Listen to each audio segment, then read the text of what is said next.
안녕하세요. 하나님의 말씀을 배달합니다. 요교교회 허용범 전도사입니다.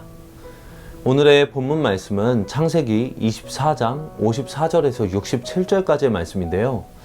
제가 창세기 24장 64절에서 67절까지의 말씀을 봉독하고 오늘의 말씀을 함께 묵상하도록 하겠습니다. 리브가가 눈을 들어 이삭을 바라보고 낙타에서 내려 종에게 말하되 들에서 배회하다가 우리에게로 마주 오는 자가 누구냐?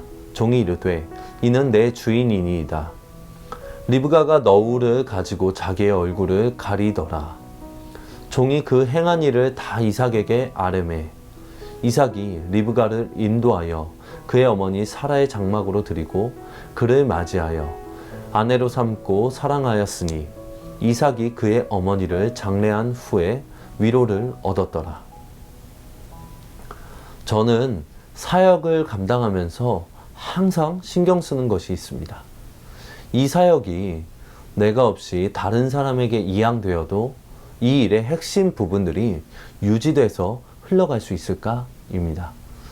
믿음의 선배들을 보면 어떤 형태의 사역 혹은 사업들에서 다음 사람에게로의 이양이 제대로 되질 않아 곤란해하는 모습들을 여럿 볼 수 있었습니다. 나의 현재만 바라보고 달리기보다는 하나님의 크신 관점에서 다음을 바라보고 기도하며 하나님의 은혜를 구하는 습관은 요즘처럼 바쁜 삶에서도 매우 중요할 것입니다. 오늘 본문에서 아브라함의 종은 라반에게서 큰 환대를 받습니다. 당시 사회에서 손님 환대는 중요했기 때문에 아브라함의 종은 그곳에서 그동안의 피로를 풀며 대접을 받을 수 있었습니다. 하지만 그는 다음날 아침에 라반에게 내 주인에게로 돌아가겠다라고 말합니다.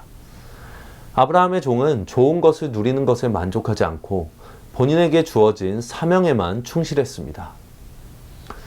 이 땅에서 우리는 무엇에 붙들려 살아가고 있습니까?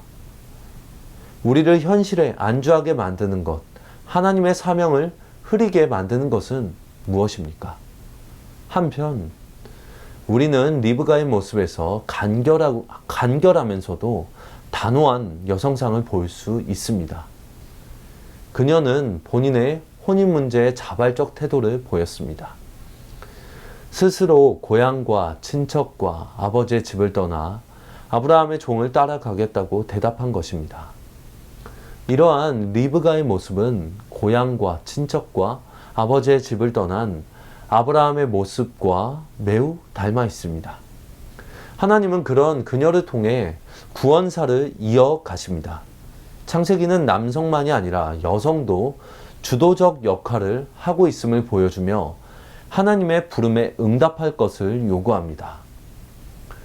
리브가를 맞이한 사람은 이삭이었습니다.